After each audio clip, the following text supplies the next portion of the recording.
Mm, I'm so I take into account the fact that many of you might not want it to be so burdened with abstract theoretical concepts, but I find this. I actually welcome I welcome the invitation because I wanted to discuss something which had been with me for some time: how to understand, how to kind of reflect on how to do history.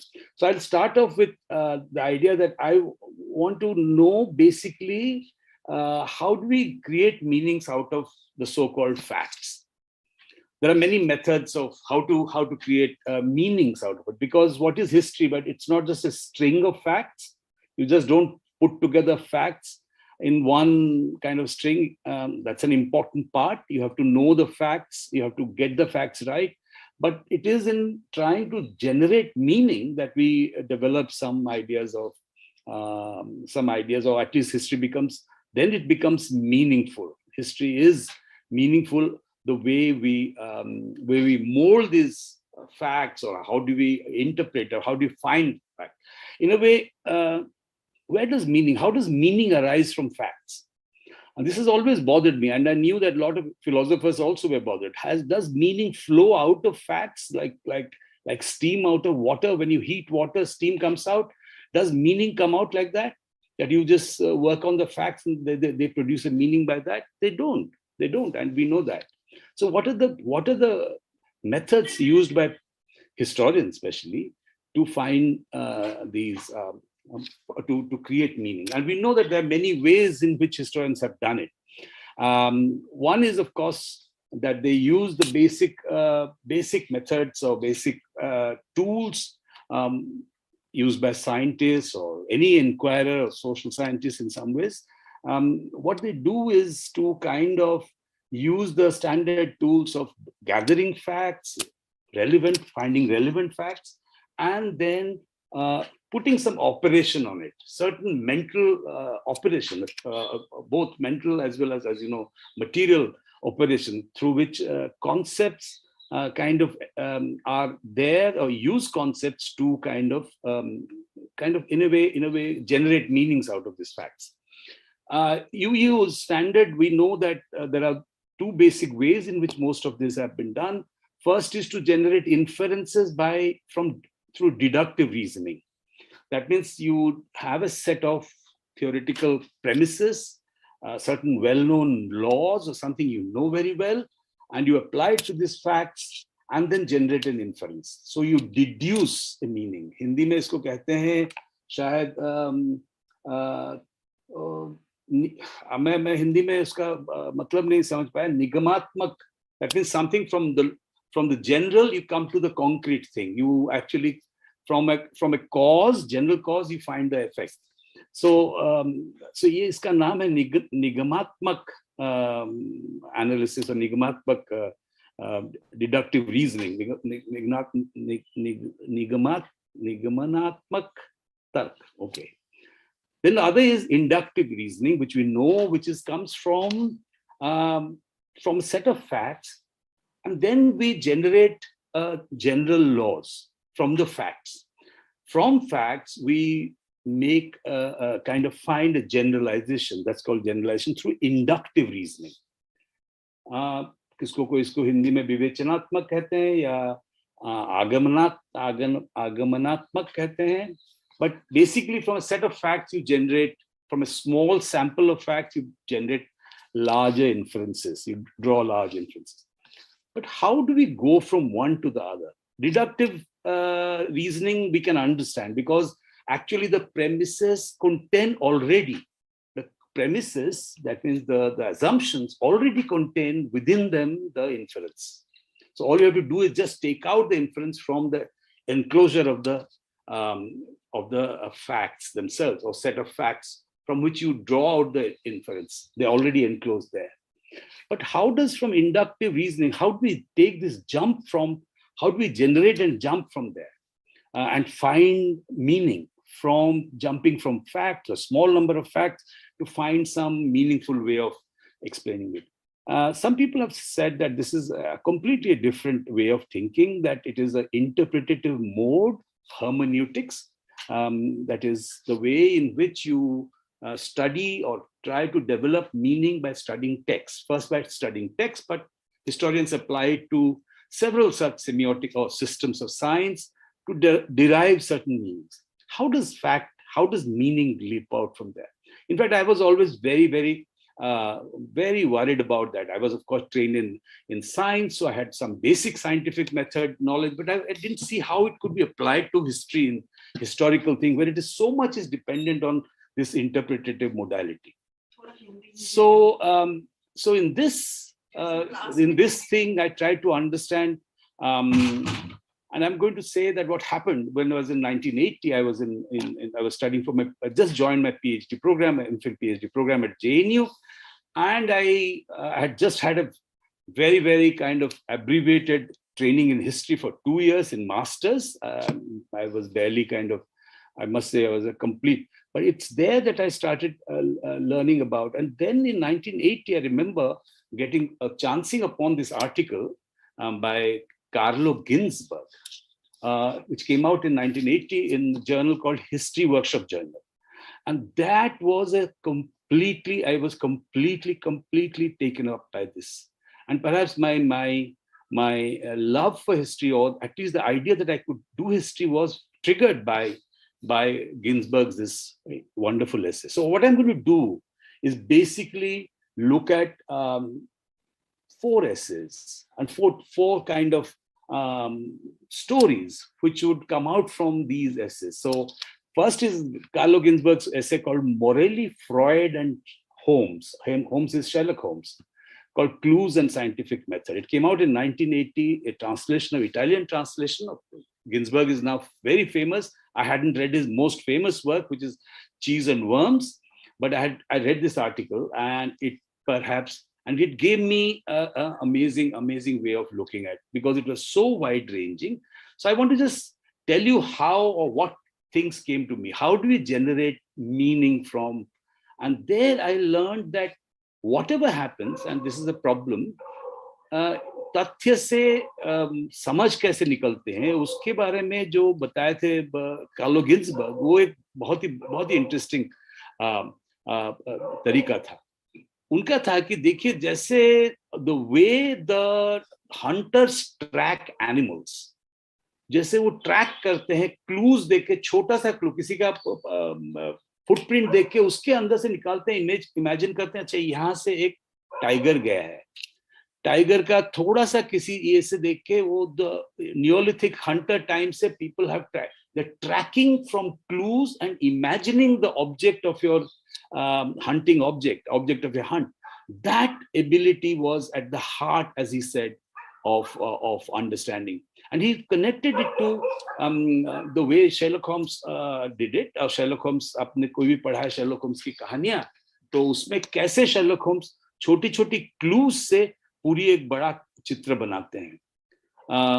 एक पूरी मतलब छोटे clues से, जैसे detective होते हैं, from the detectives, or the way he can imagine a picture from, say, footprint, or from a little bit of some traces which could be, or clues from which he could generate this image. Now that itself, the process of generating that image from the clue, also told me, and he said it very clearly, that देखिए fact या clue में से जो हम image बनाते हैं, उसके बीच में कोई संपर्क नहीं है, ये संपर्क हमने बनाया है. We have made a leap of faith to generate that image, the image of a, say, live animal from the clues of it. And this modeling, this jumping from the fact to meaning, he called it conjectural paradigm. And a conjectural paradigm, he said, is perhaps applicable to certain types of knowledge systems, not for everything, but it is important for history, for instance. Which are the types of knowledge systems where those are applicable, according to? I'll tell you what the conjectural paradigm was. His idea of conjecture was that you can generate these meanings not arbitrarily. कुछ भी हो जाए, हम कोई भी fictional कोई भी चीज नहीं देख सकते. We have to have control, or in some ways have some control over the way we jump from facts, tathya se meaning. और अंडरस्टैंडिंग और नॉलेज जनरेट करना, इन्फरेंसेस ड्रॉ करना, ये जो जंप है, it is through a conjecture. Now, where does the conjectural model apply? Conjectural model, according to him, applies mainly in science or knowledge systems in which we have both a study of, or both a kind of inquiry after patterns of the types, that means understanding general patterns, but also absolutely central to that is the absolutely of the unique, of the individual, of the of the unique and the individual, or the contingent, English में कहते हैं contingent. So एक pattern और एक individual illustration, इनमें ये दोनों तरीके के चीजों को मिलाने के लिए जो मॉडल होता है उसको कहते हैं वो conjecture model. Conjecture का मतलब, मैं अगर जो हिंदी में अच्छा कह सकता हूँ, I don't know, Ashwini, can you help me out? Conjecture means, I think, अनुमान लगाना. It is a kind of a combination of intuitive reasoning and controlled intuitive reasoning. उसका एक बड़ा interesting कहानी, मैं बस उसी कहानी से लेता हूँ, but I take out this point about conjecture as very, very important for me. And I'm telling this story which is there in it's called The Lost Camel or Three Princes of Serendipity. Can you see this? If you can see it, please. Abhishek, can you see the whole thing, or is it? Yeah. Lost Camel or Three Princes. ये कहानी हम लोग भी बचपन में सुने हैं, उसकी बड़ी नाम है. The story itself is interesting because it is seemed to the history of the story itself tells you a lot. It seems to have emerged sometime in Persia, that is present-day Iran, and was transformed and had come to had been retold by Amir Khusro in India, and had from there gone on. वहां से ये story गई है Italy में. Italy से 1557 में Italy में एक कहानी बनी. फिर उसके बाद इसका बड़ा इंटरेस्टिंग आया कि ये एक कहानी उसके साथ जुड़ गया, जिससे हम एक वर्ड बनाते हैं serend. I will come to that, serendipity. What is the story of lost camel? ये कहानी है कि तीन भाई जा रहे थे. थ्री प्रिंसेस समटाइम कहा गया, three princess. Sometime it's not a camel, it is a horse और अ म्यूल, बट एक एनिमल. एक आदमी अपना घोड़ा या इधर कैमल को खो दिया था. ही thought, so he finds these three brothers who are out on tour for adventure, and उनसे पूछा, भाई आपने हमारा कैमल को देखा क्या? आपने हमारे ऊंट को देखा क्या? तो पहला आदमी बोलता है, हाँ मैं नहीं. बोला नहीं, हाँ नहीं देखा. बोला, क्या उस कैमल का एक आंख अंधा है, एक आंख में काना है, वो कैमल का काना है? He said, हाँ. तो आपको कैसे पता हो? He said, नहीं मैंने देखा नहीं, मगर मैं जानता हूँ. फिर दूसरा भाई को पूछा, अरे उसका एक टांग लंगड़ा है क्या? वो बोला, हाँ. अरे आपको कैसा पता हुआ? और तीसरा बोला कि उसको कोई इंजरी है, उसके खून नहीं, उसकी जो पूंछ है उसमें वो बहुत छोटी है क्या पूंछ? बोला, आपको कैसे पता हुआ? तो उसके बाद वो कहानी है, इसी तरह की कहानी है. उनको पूछा गया, बोला कि नहीं हमने देखा नहीं. तो राजा के पास ले गए, भाई ये तो हमारा कैमल चोरी किया है.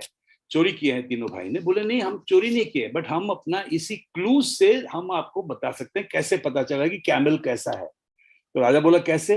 बोला, ये कैमल का एक आंख अंधा है, पता चलता है क्योंकि वो जो रास्ते में गया है, कैमल गया, एक तरफ ही खाना खाया है, एक ही तरफ ही उसने मतलब जैसे जो पेड़ है, पौधे हैं, उनमें वो एक ही तरफ का खाना खाया. लेफ्ट का आंख है, ठीक, तो लेफ्ट में खाया, राइट को छोड़ दिया उसने.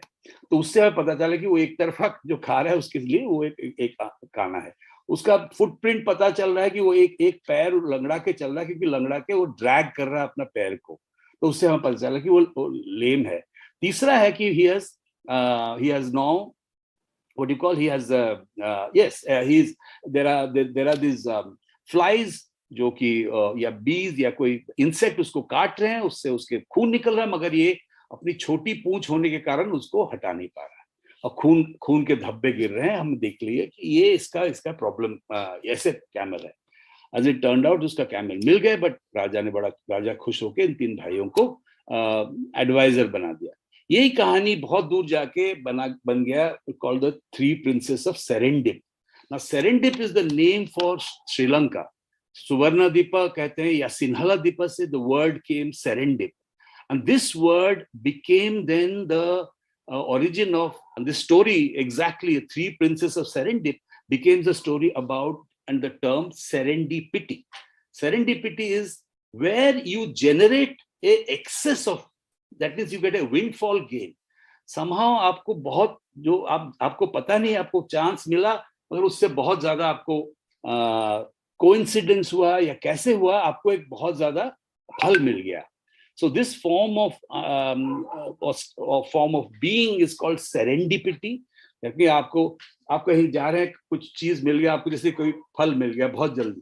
But it, of course, serendipity का story is very much connected to the way they could generate a excess of meaning from a limited number of clues. Okay, so that's the story of serendipity and conjecture that I said.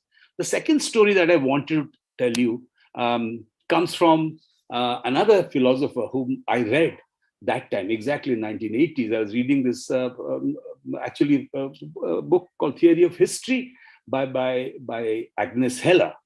Agnes Heller एक बहुत famous philosopher है, उनकी पढ़ रहा था, and I was very much, because she had a theory of history which I thought was very, very I understood, and I tried to so what was her theory? Her theory was history is about traces. And how are these traces which come from the past? She was very sure that history is about understanding of the past, but we don't get things which we want. We get traces. We don't get whole of the past. We get traces of this past. It could be a trace in terms of a material object, or it could be a trace in terms of a ideal a story, or a so it is never a full thing that you get. You get a piece, a fragment, not a fragment, but a little bit of clue. Let's say a clue from the past which comes to us, and this she termed as document, the traces, and from the traces, she said, the historian works on it to create the meaning, or create a meaning structure. Now, how did she? And I like the story she told in this, drawing from a story by Jules Verne. Jules Verne का नाम आपने सुना होगा, Around the World in 80 Days. कोई देखा है, picture देखे होंगे या पढ़े होंगे, या दूसरा वो 19th सेंचुरी के फ्रेंच राइटर थे, और दूसरा किताब उन्होंने, दूसरे बहुत फेमस किताब है 20,000 Leagues Under the Sea. Captain Nemo, Nautilus, ये सब कहानियां हमने साइंस फिक्शन के, वो मतलब he was the almost the progenitor of science fiction in the 19th century, a French writer. And in his writing, one of the story or novella, you can novel, he wrote, which is called In Search of the Castaways or Captain Grant's Children. ये कहानी मुझे बोलने बड़ा interesting कहानी है. मैं थोड़ी 4-5 minute में बोल रहा हूँ, because this also reiterates the point I was trying to make. How do we generate inferences, and what is the possibility? How do we generate? ये कहानी इस तरह की है.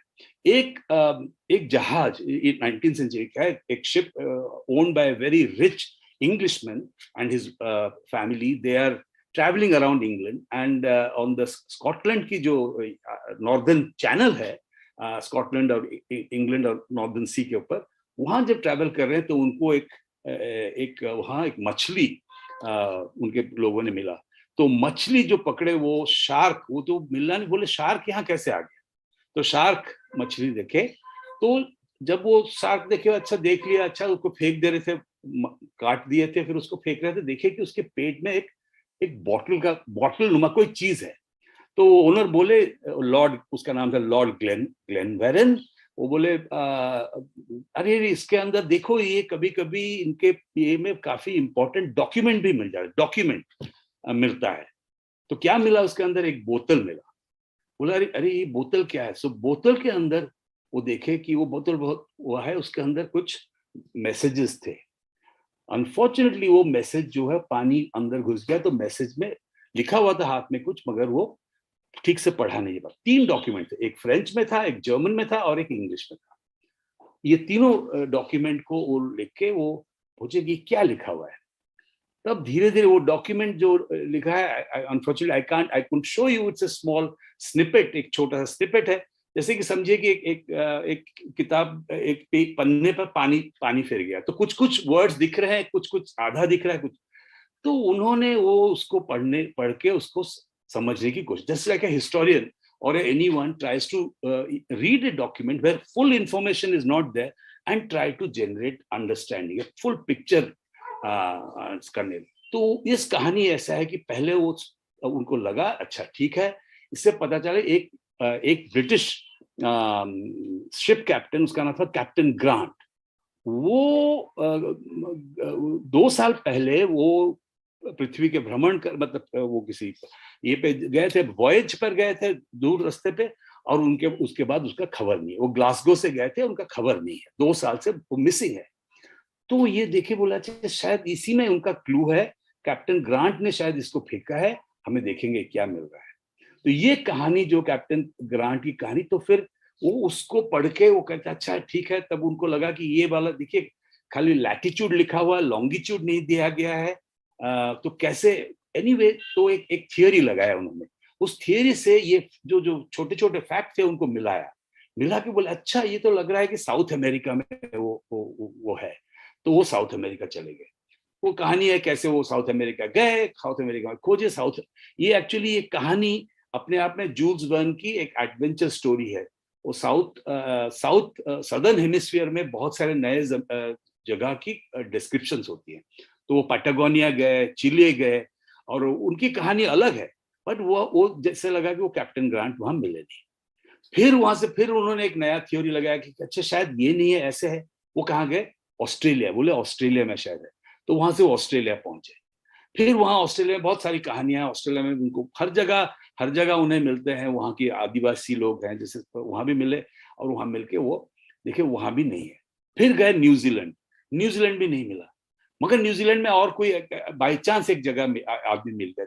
फिर उनको उनको वो हुआ कि so then through a chance coincidence, after attaching theories to these various on these documents, applying the theories which seemed that facts all fit, then we'll find this, but they didn't find it. So meaning जो है वो उन्होंने तो picture बना लिया, मगर वो picture में मिला नहीं, कैप्टन ग्रांट नहीं मिले। एक जगह नहीं मिला, दूसरी जगह नहीं मिला, तीसरी जगह नहीं मिला। बट फिर वो कह रहे थे उनको वो एक आदमी मिला जो कि वो कैप्टन ग्रांट के साथ था। वो उनको धोखा दे के, वो पायरेट था, वो पायरेट बनना चाह रहा था, ये इनको करा था। बट ये लोग उसको पकड़ लिए और बोला कि भाई साहब अच्छा कोई बात नहीं, मैं तो इंग्लैंड जाऊंगा तो मुझे फांसी हो जाएगी, आप मुझे यहाँ कहीं जंगल में छोड़ दीजिए, एक टापू में छोड़ दीजिए। और बाई चांस जब वो टापू में पहुंचे, वहां कैप्टन ग्रांट मिल गए ना।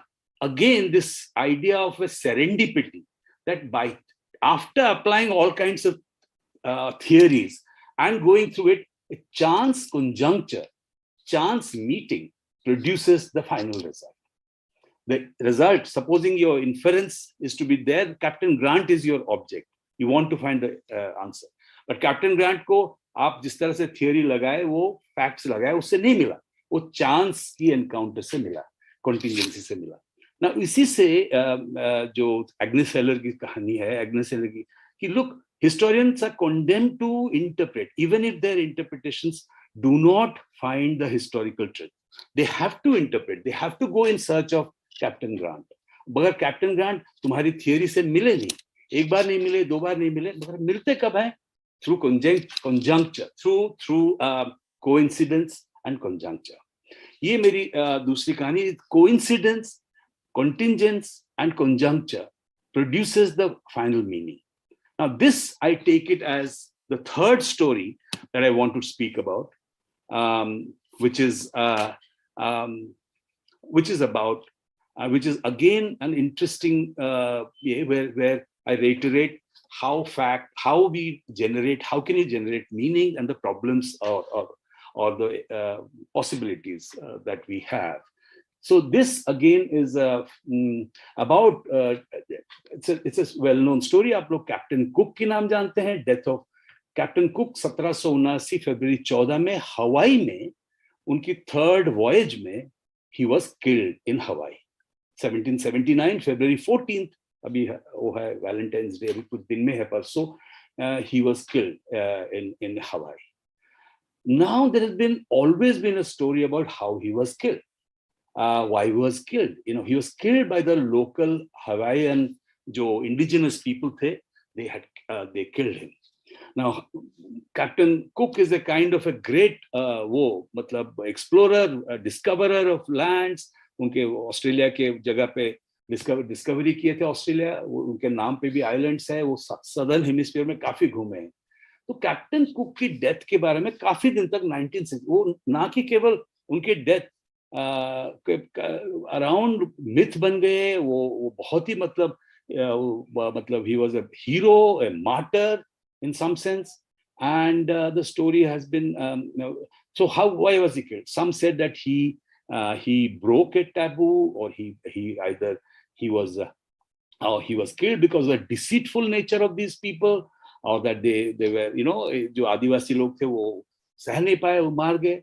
मगर एक इंटरेस्टिंग चीज था कि जो उनके साथ गए थे, उनके पास 2 शिप्स थे, डिस्कवरी और रेजोल्यूशन करके 2 शिप थे. उस शिप की लॉग्स में हमें पता, वो लिखा हुआ डॉक्यूमेंटेशन जो दूसरे शिप के लोगों ने लिखा, उसमें पता चलता है कि एक्चुअली वो जो पहले गए वहां, वो उनको बहुत सम्मान मिला था. ऐसे सम्मान मिला था कि उनको कहा गया कि वो भगवान है. वो भगवान कौन है? मैं आपको एक फोटो दिया हूँ, इसके साइड में वो दिख रहा है कि नहीं.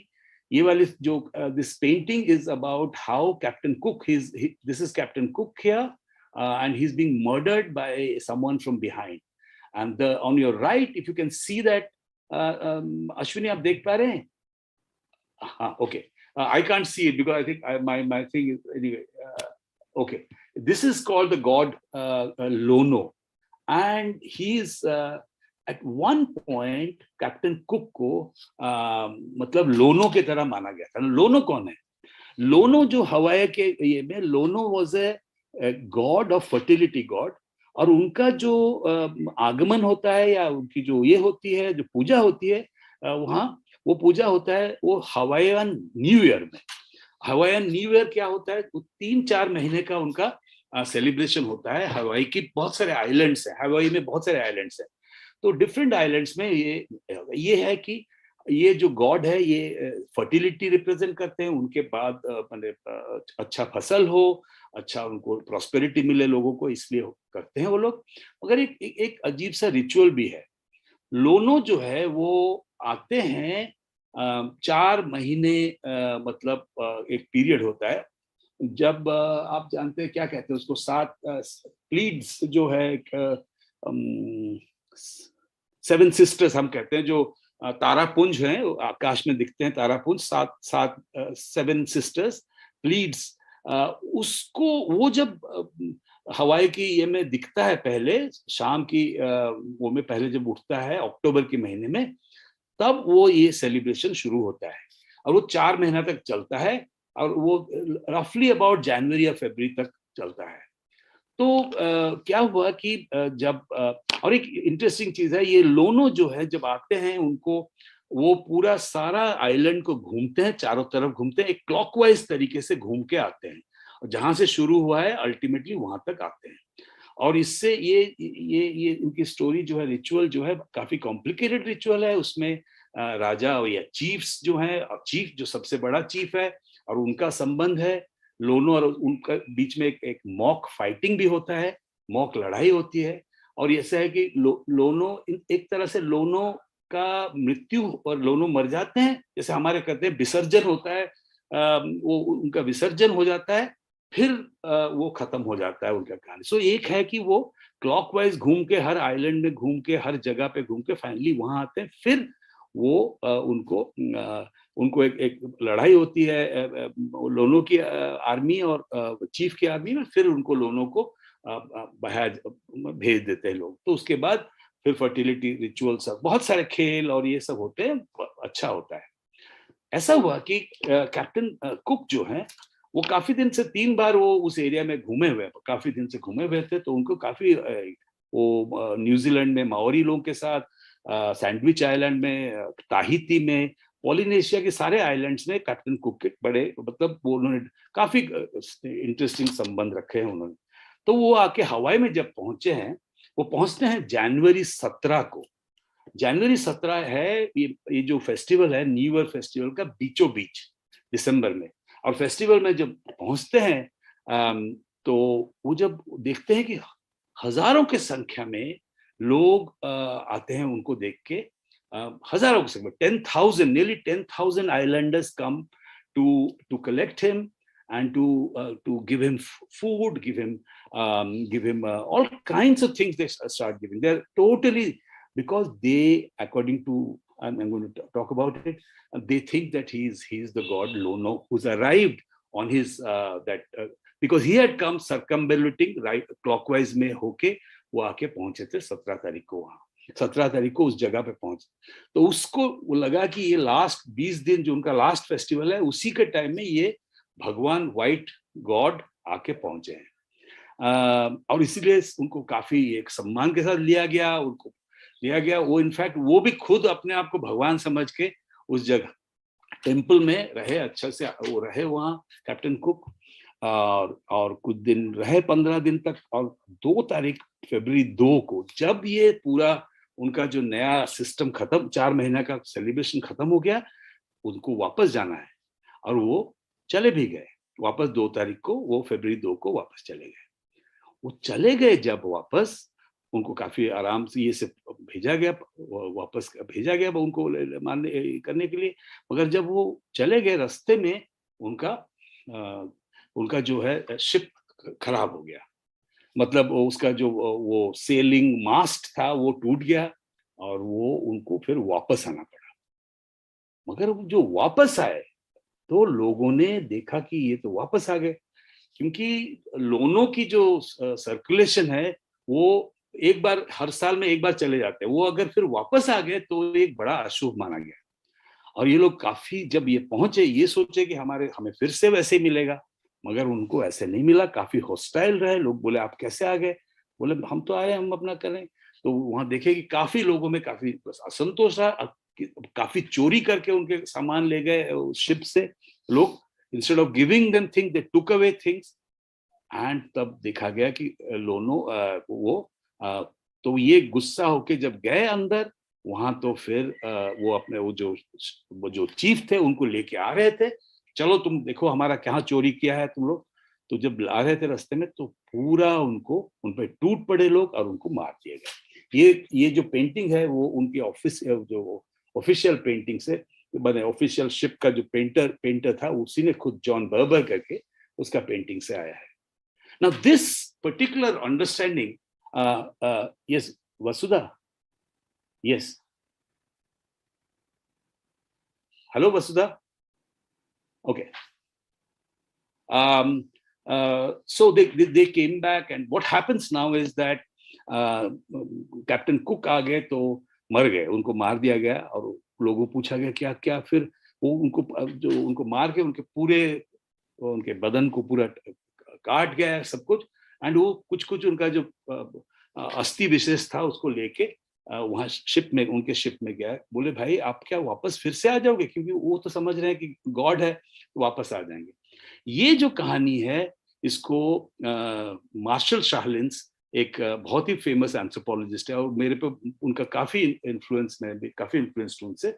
मार्शल शाहलिन्स एक उनका रिसर्च से पता चलता है। वो एंथ्रोपोलॉजिस्ट है, बट वो काफी हिस्टोरिकल एंथ्रोपोलॉजी में विश्वास रखते थे। और उन्होंने डिटेल स्टडी, रिचुअल स्टडी करके उन्होंने ये बताया कि ये जो है ये प्रॉब्लम एक हो गया, इंस्टेड ऑफ कोइंसिडेंस इसमें देखिए एक अनफॉर्चुनेट कोइंसिडेंस हो गया। क्या हो गया कि जो लोनों की क्योंकि वो समझते थे कि ये भगवान है, लोनों की जो वापसी होना ही नहीं चाहिए, ये जो वापसी हो गई उनकी, the fact that he returned created this mismatch, a kind of anomaly, cosmological anomaly in the understanding of the people, and the only way that could have happened was by killing him. In fact उन्होंने काफी interesting ritual analysis करके बताया कि देखो वो story है कि लोनो और चीफ के बीच में लड़ाई होती थी, एक मॉक लड़ाई होती थी, उसके बाद लोनो को वापस कर दिया जाता था, वो फिर अगले साल आना। मगर इसमें उल्टा हो गया, वो तो लोनो वापस आ गया, तो ये सारा रिवर्स हो गया। तो उसको in fact instead of Lono's army coming from the thing and or being attacked by the chiefs or being fought by the chiefs, now Lono came from the sea, returned from the sea. Instead of being sent out, he returns back to the sea. He breaks this, whatever that the taboo, or breaks the ritual cycle, and he's killed because of that. Now, ये जो कहानी एक तरह से ये भी एक coincidence है, बट एक अनफॉर्चुनेट कोइंसिडेंस है। इसकी जो मीनिंग है, इसको समझने के लिए और एक करने के लिए हम अपना क्या नाम है उनका, मार्शल शाहलिंस का। बट ये जब मार्शल शाहल ने ये लिखा 1985 में, इस पर काफी कंट्रोवर्सी हुआ 1985 में। और गणनाथ ओबसेकर और एक, he was a very famous anthropologist from Sri Lanka. He wrote a book attacking Marshall Sahlins की। ये गोरे लोग क्यों समझते हैं कि जब भी वो कि हम लोग सब, या हम लोग कॉलोनाइज्ड लोग या नॉन वेस्टर्न लोग, सबको जब गोरे लोगों को देखते हैं सब समझते हैं भगवान हो गया। ये कंट्रोवर्सी काफी इंटरेस्टिंग, काफी देर तक चला। But overall, my point is not to take sides in this controversy, but to actually point out that how Shahlin's explanation is based on this particular ritual or particular anomaly or lack of coincidence, or let's say unfortunate coincidence that I wanted. So the meaning, that is the death of Captain Cook, could be understood in different ways. He could be seen as a European imperialist who's been killed by resistance of the thing. He could be seen in different ways. But if you look at carefully, according to Shahlins, you would see that this is partly due to this, due to the ritual inversion which happened. इसको उन्होंने एक शब्द उन्होंने use किया, वो बहुत ही important है, उसका नाम है, वो क्या, एक टर्म यूज किया, structure of conjuncture. Now, conjuncture is any event which happens. उसी इवेंट में a set of relationships are brought in conjuncture में, और ये स्ट्रक्चर, इसकी स्ट्रक्चर जो है इसी conjuncture में ये रिप्रोड्यूस होता है। मतलब हर साल रिचुअली ये रिप्रोड्यूस होता है। हम जैसे दुर्गा पूजा करते हैं या किसी और पूजा करते हैं, या और भी होता है, वो पूजा में रिप्रोडक्शन होता है। बट साइलेंस का मेन पॉइंट था कि हर बार अगर यही रिपीट होता रहता है तो फिर चेंज कैसे आता है। तो ये कंजंक्चर में चेंज होता है, because people either do this or change the practices through culturally generate different meanings. तो लगता है कि वो रिपीटेशन हो रहा है, मगर इसी के रिपीटेशन के थ्रू ही हम देखते हैं कि नया मीनिंग और नया एक्शन, ये इस तरह के एक्शन के थोड़ा नया मीनिंग्स भी पैदा होते हैं। तो एक ये इंटरेस्टिंग मुझे लगा कि एक तरह के historians can understand through this. And finally that's my last story which I would give me 5 minutes, and this is a story based on my own research. So मुझे मेरी रिसर्च से इस तरह की जो conjectural study है उसके बारे में, एक conjectural model, a conjunctural model और coincidence, conjuncture या conjecture, अनुमान से कैसे इतिहासकार अनुमान यूज कर सकते हैं। तो मैं एक ये मुझे लगेगा ये लास्ट पॉइंट है कि ये है ट्रिनिडाड वेस्ट इंडीज में एक जगह है, आइलैंड है। वेस्ट इंडीज मतलब यहाँ 19वीं शताब्दी में काफी नियरली 1.5 लाख लोग इंडिया से वहाँ गए बसने के लिए, लेबर काम करने के लिए वहाँ गन्ने की खेती में। वहाँ उस गन्ने की खेती पहले ब्लैक लोगों की होती थी, या African slaves used to do it, and but Indians now went in the 19th century once slavery was abolished throughout British Empire in 1833. Britain got Indian and Chinese labor to come and work in these plantations. गन्ने की, ये Mauritius में है, Fiji में है, West Indies में है, south Africa में थे। ये इंडियन वर्कर्स जाके वहाँ शुगर गन्ने की खेती करने गए थे। But of course they went under contract मतलब एक बहुत ही ये इंडेंचर कॉन्ट्रैक्ट में गए थे। जो उस कॉन्ट्रैक्ट में ऐसा है कि आप जाएंगे, आपका कोई आपकी ये नहीं होगी कि आप अपना चेंज कर सकते हैं, अपना एम्प्लॉयर चेंज कर सकते हैं, या आपको अच्छा नहीं लगा तो आप वापस आ सकते हैं। कुछ नहीं, आपको रहना पड़ेगा 5 साल, काम करना पड़ेगा एक ही एम्प्लॉयर के पास, और 10 साल रहोगे उसी सिस्टम में, उसके बाद शायद आपको वापस आ सकते हो। तो हजारों की संख्या में जब लोग गए वहां, तो वहां तो ये इसकी कहानी है कि 1884 में 1884 in Trinidad, a particular incident happened. What happened in 1884? The festival which was most common and most popular in Trinidad and in the West Indies amongst Indian laborers was called Muharram. And I have to say that Muharram was celebrated in the 19th century.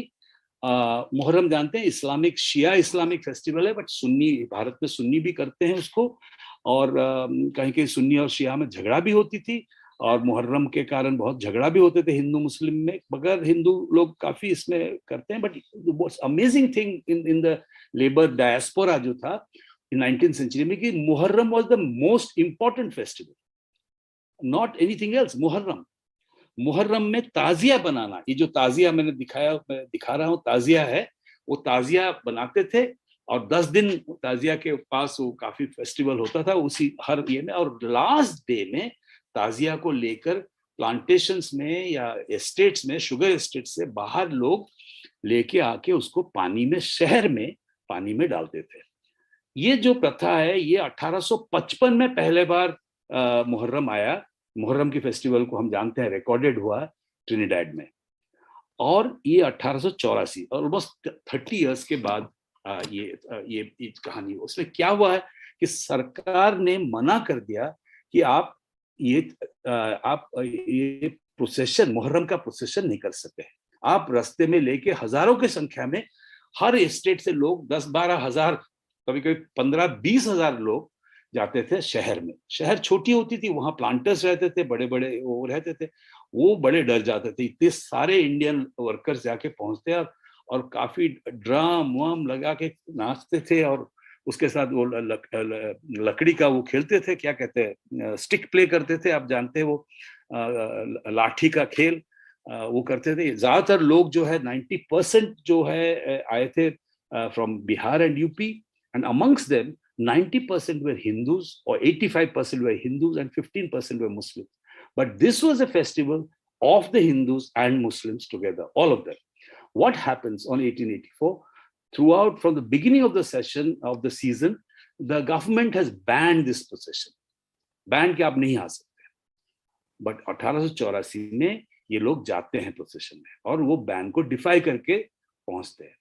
And in that thing they are, and there is the police or the armed police उनको 3 जगह पे, शहर के 3 जगह पे रोकते हैं, और उनको मना करते हैं कि आपको वापस जाना है, और रायट एक्ट पढ़ते हैं, मगर उनको तो समझ ही नहीं आया, वो उनको गोली मारते हैं, और 22 लोग मारे जाते हैं। 22 लोग मारे जाते हैं, उनमें से 19 हिंदू हैं, 3 मुसलमान हैं।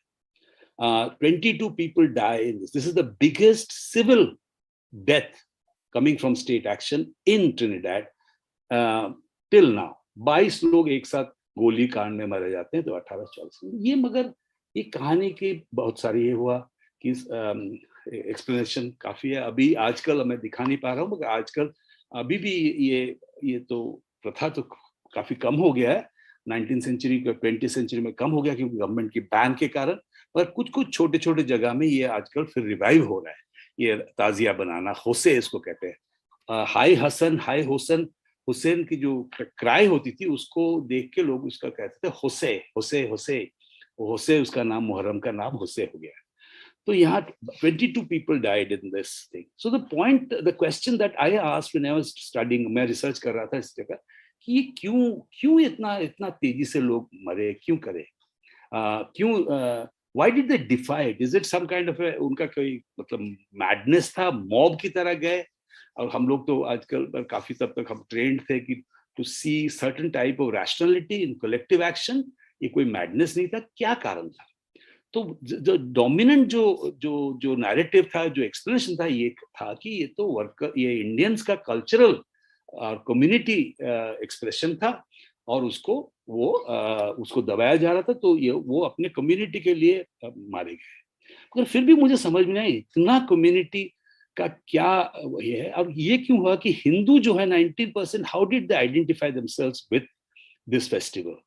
So both these questions I tried to understand, and then most of the documents of that period tried very much to show that it was due to the arrogance of the workers, that they were becoming the Christian missionaries, the colonial officials, and so on and so forth, including historians. Many historians, they saw it with the I would call cultural lens, that this was about a cultural defiance, which it was perhaps.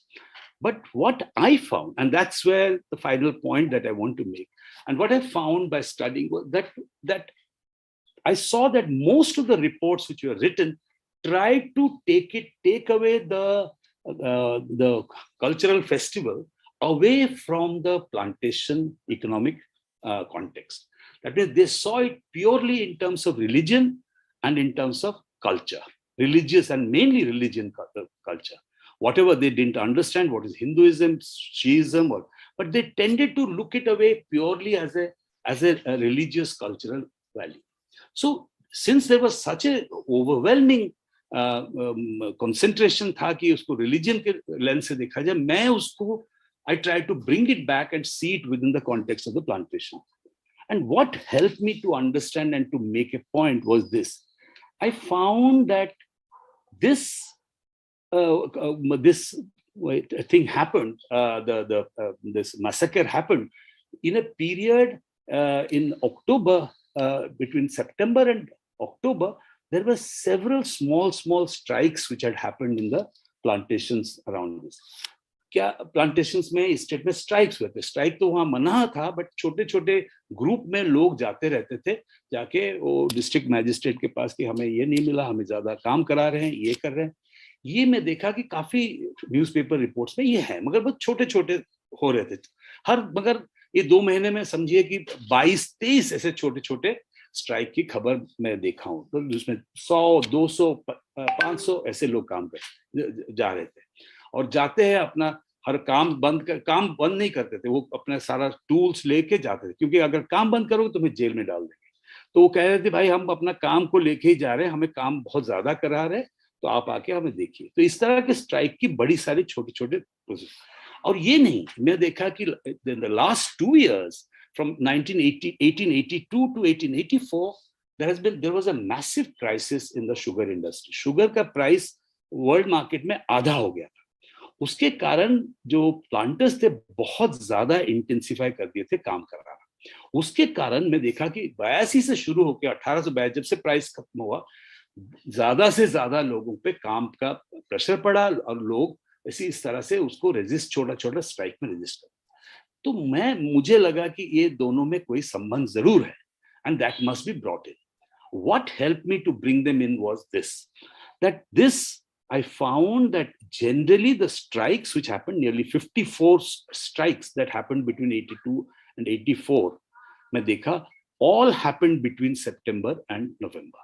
1881 से लेके 84 के बीच में जब भी strikes हुए छोटी छोटी, ये महीने में हो रहे हैं, सितंबर टू नवंबर के महीने में, सितंबर एंड से लेके नवंबर.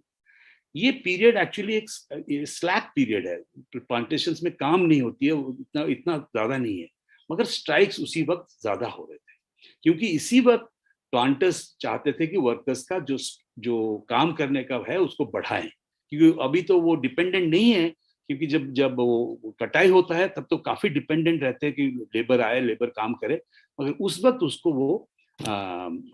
वो चाहते थे इसी वक्त हम उनका काम बढ़ा दें, ताकि वो रह जाएगा, एक तरह से कस्टमरी बन जाएगा, नेक्स्ट सीजन के लिए भी काम हम ले सकते हैं. तो वर्कर्स काफी स्ट्राइक कर रहे थे. तो हम देखे कि ये क्या हुआ है कि 1855 में 30 साल पहले, देखिए ये जो है ये लूनर कैलेंडर में ताजिया का होता है, तो मुहर्रम जो है लूनर कैलेंडर में, और हर साल अगले साल जब आएगा मुहर्रम, एक 11 दिन पीछे चला जाता है, 354 दिन का आप जानिए लूनर ईयर है. इसलिए आप देखेंगे इस्लामिक कैलेंडर में ये जो है ताजिया या जो ये कोई भी उनका फंक्शन है, ईद हो, ये वो पीछे 11 दिन पीछे चलता रहता है. और धीरे धीरे ये होते होते ऑलमोस्ट 30 years 31 years के बाद हम देख रहे हैं कि ये it has return directly into the period. So अक्टूबर में 1855 में हुआ था, 30-31 साल के बाद फिर से वो सितंबर और अक्टूबर और नवंबर के बीच में आने लग गया. तो ये जो कोइंसिडेंस हुआ कि क्योंकि कभी अगर वो नॉन स्ट्राइक्स, मैं उसको बोला कि एक स्ट्राइक सीजन के अंदर 30 इयर्स के बाद एक तरह की कोइंसिडेंस हुआ. और इस कोइंसिडेंस के कारण ये दो तरीका के जो प्रोसेस थे, एक तरफ कम्युनिटी डिफायंस और एक तरफ क्लास के डिफायंस. क्लास मतलब अपने economic reasons and religious reasons could get could combine together. The fact that the procession, that this Jose procession now reflected not just community identity but magnified the class identity of the workers. This combination of class and community identity, which you will see in many ways today, for instance, farmers' agitation, you'd see this community and class identities getting combined together. If we study their patterns very well, you would find this kind of. So the fact is that these workers who were in a very, very wretched condition, had very little possibility of resistance, collectively utilized the community festival in order to reflect or in order to do their class grievances, in order to amplify and show up their class grievances. And it was this combination which basically in a way जैसे resonate करता है, दो processes बढ़ गया. And that is why it became such an intense warfare, class warfare, that people were willing to die not only to protect their community identity but to put forward their class identity also. तो ये जो combination हमने देखा, ये कारण जो है दो तरह की कोइंसिडेंसेस से पैदा हुआ. एक तो ये इकोनॉमिक क्राइसिस का कोइंसिडेंस है कि इसी समय कम्युनिटी आइडेंटिटी, कम्युनिटी फेस्टिवल आने लग गई इसमें, और जो एक्चुअली जो स्ट्राइक सीजन में मुहर्रम का, ताजिया का आना. तो ये हम through this my study was perhaps quite unique in that, because it went against the grain of the normal historical analysis which was going on in that place, which either looked at it as purely as a cultural resistance, but I showed why this cultural resistance became such an important thing, that people are willing to die for a festival which is, which is not there in some sense, religious sense, but actually reflected their class identity and community identity together. Now, this was made possible, ये बन सका, because of the coincidence of the timing of the festival. So ये जो दोनों कहानियां मैंने बताई, captain cook की और मेरा स्टडी, दोनों में कोइंसिडेंस होता है, बट एक में अनफॉर्चुनेट कोइंसिडेंस है और मेरे में एक तरह के, यह भी एक अनफॉर्चुनेट कोइंसिडेंस है. You can say it is unfortunate because people's lives are lost, but it actually explains, or I thought we could the meanings which you can, how people act, उनकी जो मीनिंग, जो event हुआ उसका meaning क्या है, ये अगर हम इसको इस तरह से स्टडी करें, इसकी जो दोनों कोइंसिडेंसेस को स्टडी करें, शायद वो मीनिंग हमें ज्यादा अच्छा से मिलता है. So I want to end here by just reiterating that methodologically we must understand how we can utilize, how do you understand how facts produce meaning. Mere stringing together a fact does not produce meaning. We have to find a frame or a way in which we can bring together and produce this meaning. And in this, I borrow that it is important both to understand the macro or structural features as well as the contingent and the conjunctural features. And coincidence, juxtaposition sometimes provide you meaning which is not possible or not possible to be understood only from one fact. If you mix together or bring together two sets of facts which seem to be something different from each other, but when they are put together, we can derive a excessive meaning. This is what is meant by a serendipity, excess meaning which can come, and which we find historians using this. So I end by saying that हमें captain grant मिले कि नहीं मिले, historian will keep on looking for Captain Grant. Unfortunate है कि इस story में captain grant तो मिल गए ultimately. तो स्टोरी के लिए तो ये हैप्पी एंडिंग हो गया. But historians do not always have a happy ending, because the people whom you are looking for, or they are already dead in the past, or the event that has already occurred. In a way, you feel that it has, but we still are forced in a way to look out for, create meanings. We are condemned to create meanings, but the methods which I have tried to put forward, being an outsider, I know that, is to provide, not to look at only the typical, but also the exceptional. The exceptional, the contingent, the unique can also give you a lot of, but in order to derive from the unique the possibility of general understanding, we need to use intuitive, what I call ideas of coincidences, conjuncture, and conjecture. Thank you very much.